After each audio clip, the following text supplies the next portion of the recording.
Right, let's speak now to Calvin Dark, who's an international affairs analyst. He's joining us live via Skype from Washington, D.C. Thanks for talking to us. How do these early results from the European Parliamentary Elections appear from where you're sitting?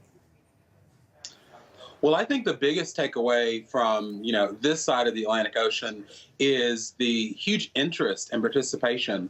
As the segment, was just saying, highest participation in 25 years.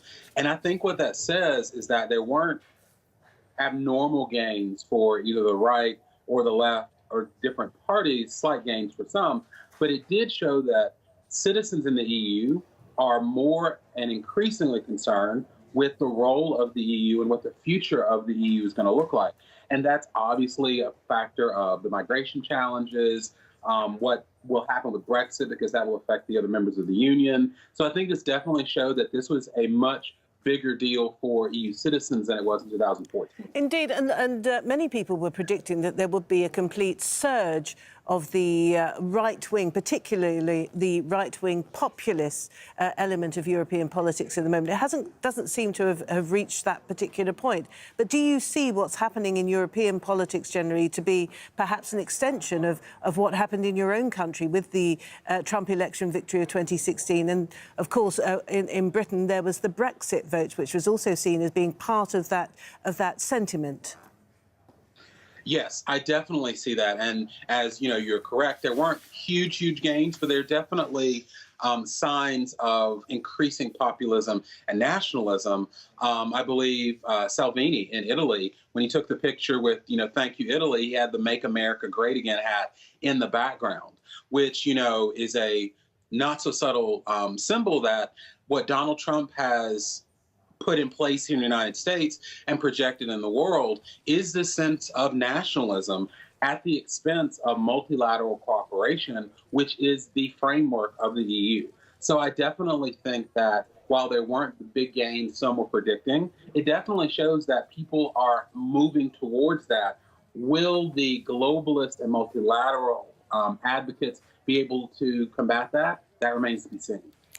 But it does reveal, yet again, doesn't it, what appears to be the defining characteristic, if you like, of democracies around the world, and that is that there is a great disaffection, a deep disaffection for the establishment, if you like, the ruling political elite.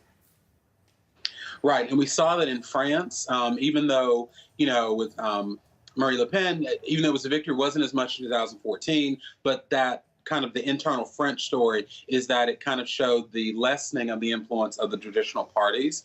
And I think that there is a move in the United States and in Europe and around the world that as we face a lot of challenges that are global in nature, like migration, like anti-terrorism, there's a move to draw in and not seek that multilateral cooperation to solve it, but rather to solve our own problems and make America great again, America first. I personally don't think that's the right way to go, but you are correct in that many countries, not just the U.S. and not just the EU, are moving that way.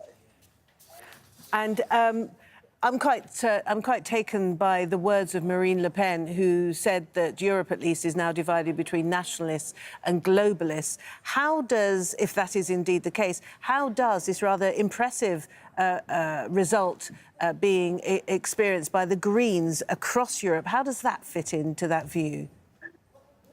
Well, I think what it shows is that you definitely have, there's no clear winner as far as the nationalism versus globalism argument is concerned. However, there are strong voices on both sides and strong bases of support. And so while I don't think there are going to be big changes on the nationalism versus globalism front in the European Parliament, in the individual countries, France is an example, the nationalists are going to have a stronger voice. And they're going to be able to use their slight gains in the European Parliament elections to then say they have the mandate from their own countries to pursue more nationalist policies. Calvin Clark, really good to talk to you, to get your opinions from the other side of the pond. Thank you very much. Thank you.